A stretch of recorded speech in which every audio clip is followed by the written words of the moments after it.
Hi friends. നമ്മൾ മലയാളികൾക്ക് വിഷു ആയാലും ഓണമായാലും കല്യാണമായാലും കുഞ്ഞായാലും വീട് വെക്കലായാലും വീട്ടിൽ നിൽക്കലായാലും ഉണ്ണിയപ്പം ഇല്ലാത്ത ഒരു പരിപാടിയും ഇല്ല അല്ലേ. അപ്പോൾ നാളെ വിഷു അല്ലേ, കണി വെക്കാൻ നമുക്ക് കുറച്ച് ഉണ്ണിയപ്പം ആക്കിയാലോ. എന്നാ വാ. ആദ്യം ഒരു 2 കപ്പ് പച്ചരി ഒരു 6-7 മണിക്കൂർ കുതിർത്ത് വെക്കണം. ഓവർനൈറ്റ് വെക്കുകയാണെങ്കിൽ കൂടുതൽ നല്ലത്.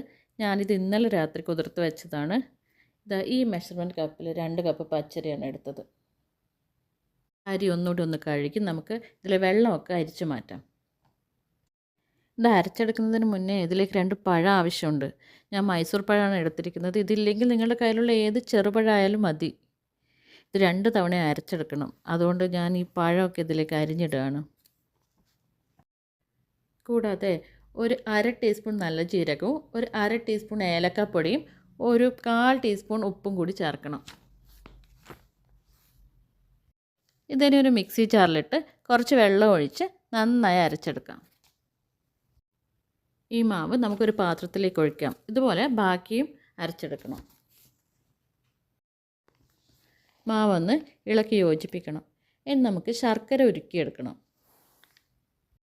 ഞാനിവിടെ ഒരു 400 ഗ്രാം ശർക്കരയാണ് എടുത്തിട്ടുള്ളത്. മധുരം കൂടുതൽ വേണ്ടവർക്ക് 450 ഗ്രാമൊക്കെ എടുക്കാം. പക്ഷെ ഞങ്ങൾക്ക് ഈ മധുരം കറക്റ്റാണ് കേട്ടോ. ഇനി ഈ ശർക്കരപ്പാനി അരിച്ച് നമുക്കൊരു പാത്രത്തിലേക്ക് മാറ്റാം.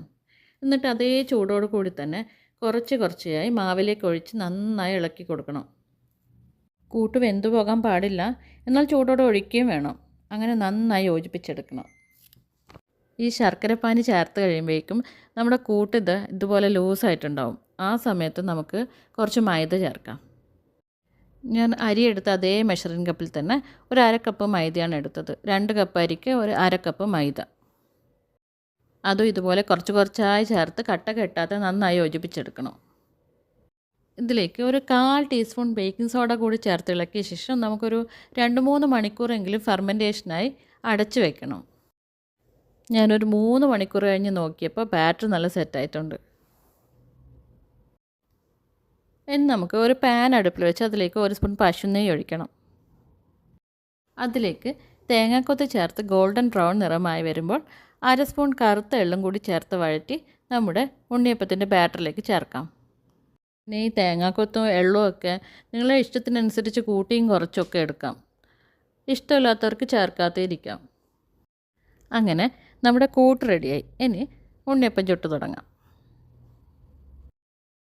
ഇനി നമുക്ക് ഒരു ഉണ്ണിയപ്പത്തിൻ്റെ ചട്ടി എടുത്ത് അടുപ്പിൽ വെച്ച് അതിൻ്റെ കുഴികളിലൊക്കെ നന്നായി വെളിച്ചെണ്ണ ഒഴിച്ച് ചൂടാവാൻ വെക്കണം. പിന്നെ വെളിച്ചെണ്ണ തന്നെ ചേർക്കണം കേട്ടോ, മറ്റ് റിഫൈൻഡ് ഓയിലൊന്നും എടുക്കരുത്. ഞാനിതിൽ കുറച്ച് പശുനെയ്യ് കൂടി ചേർക്കുന്നുണ്ട്. നെയ്യ് ചേർത്താൽ അപ്പത്തിന് വേറെ തന്നെ ഒരു ടേസ്റ്റാണ്. ഇനി എണ്ണ നല്ല ചൂടായ ശേഷം മാവ് കുറച്ചായി നമുക്ക് കുഴിയിലേക്ക് ഒഴിച്ചു കൊടുക്കാം. ഇതാ കണ്ടില്ലേ, മാവ് ഒഴിക്കുമ്പോൾ തന്നെ നന്നായി പൊങ്ങി കുഴിയിൽ നിന്ന് ഇളകി വരുന്നത്.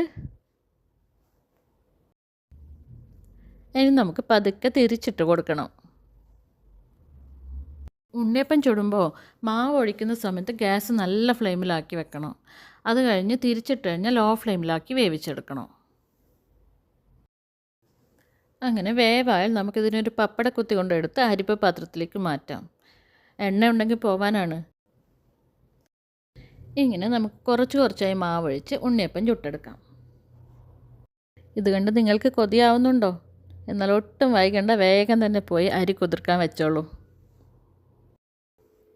അങ്ങനെ 4-5 തവണയായി കൂട്ടൊഴിച്ച് ഞാൻ എൻ്റെ മുഴുവൻ ഉണ്ണിയപ്പവും ചുട്ടെടുത്തു. ഇതാ കണ്ട ഉണ്ണിയപ്പം നല്ല സോഫ്റ്റ് അല്ലേ? ഇതിലധികം എണ്ണയും കുടിച്ചിട്ടില്ല. അപ്പോൾ വൈകണ്ട, എല്ലാവരും പോയി വേഗം ഉണ്ണിയപ്പം ചുട്ടോളൂ. ഞാനും വിഷുവിൻ്റെ ഒരുക്കങ്ങൾ നോക്കട്ടെ. മറ്റൊരു വീഡിയോയുമായി വേഗം കാണാം.